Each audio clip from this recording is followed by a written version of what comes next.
हावड़ा में मां के शव के साथ ही पिछले 3 से 4 दिनों तक बैठे रहा आंखों से लाचार बेटा। आप सबका स्वागत है न्यूज़ लाइन कोलकाता में। आंखों से लाचार बेटा अपने मां के शव के साथ एक कमरे में पिछले 3 से 4 दिनों तक बैठे रह गया। हावड़ा के एक डोमजूर के सलब पटाल की घटना है ये। पूर्व रेलवे कर्मचारी की पत्नी माया बोस अपने अंधे बेटे के साथ घर पर ही रहती थी, जो जन्म से ही अंधा था। पति के मरने के बाद वो दोनों एक ही घर में रहा करते थे। स्थानीय निवासियों ने आज सुबह पुलिस को सूचित दी, जब उनके घर से दुर्गंध आते हुए महसूस हुई। खबर मिलते ही घटना स्थल पर इलाके पुलिस पहुंची और मुख्य दरवाजा को तोड़कर घर में प्रवेश किया और वृद्ध महिला का शव को बरामद कर लिया है। साथ ही मानसिक रूप से बीमार और आंखों से लाचार अंधे बेटे को भी डोमजूर अस्पताल में ले जाया गया।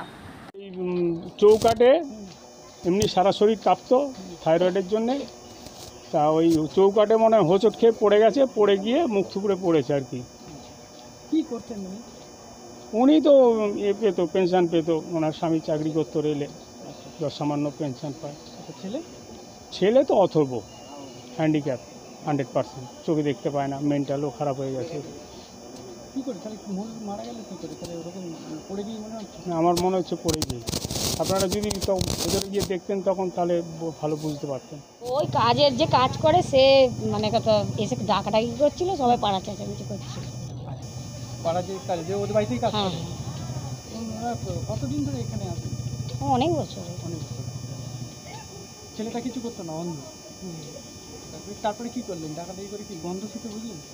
হ্যাঁ, সবাই তো চেঁচামেচি করছে, দাদা থানায় খবর, ওই পার্টি অফিসে করলো, পার্টি ওরা থানা থেকে খুললো, ওখানে খবর করে ওই তালা ভাঙলো।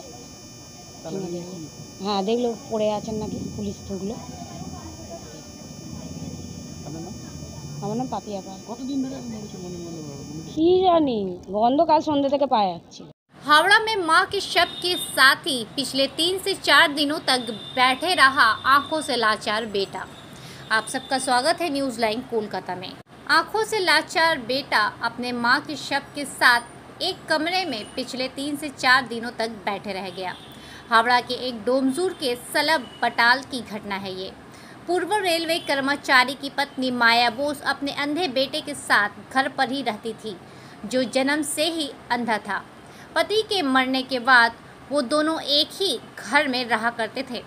स्थानीय निवासियों ने आज सुबह पुलिस को सूचित दी, जब उनके घर से दुर्गंध आते हुए महसूस हुई।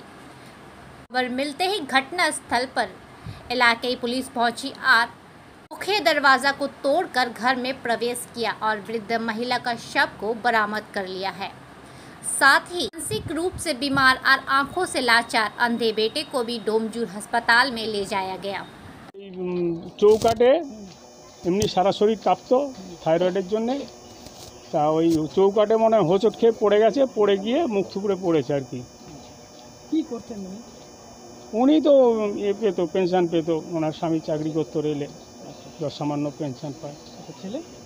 ছেলে তো অথর্ব, হ্যান্ডিক্যাপ 100%, চোখে দেখতে পায় না, মেন্টালও খারাপ হয়ে গেছে। আমার মনে হচ্ছে পড়ে গিয়ে, আপনারা যদি ভেতরে গিয়ে দেখতেন তখন তাহলে ভালো বুঝতে পারতেন। ওই কাজের যে কাজ করে সে মানে কথা এসে ডাকাডাকি করছিল, সবাই পাড়া চেঁচামেচি করছিল। পাড়া যে কাজ যে ওদের বাড়িতেই কাজ করে। কতদিন ধরে এখানে আছে? অনেক বছর। ছেলেটা কিছু করতো না, অন্ধ। তারপরে কি করলেন? ডাকাডাকি করে কি গন্ধ শুকে বুঝলেন? হ্যাঁ, সবাই তো চেঁচামেচি করছে, দাদা থানায় খবর, ওই পার্টি অফিসে করলো, পার্টি ওরা থানা থেকে খুললো, ওখানে খবর করে ওই তালা ভাঙলো। হ্যাঁ, দেখলো পড়ে আছেন নাকি, পুলিশ ঢুকলো। আমার নাম পাপিয়া পাল। কতদিন ধরে কি জানি, গন্ধ কাল সন্ধ্যে থেকে পাওয়া যাচ্ছে।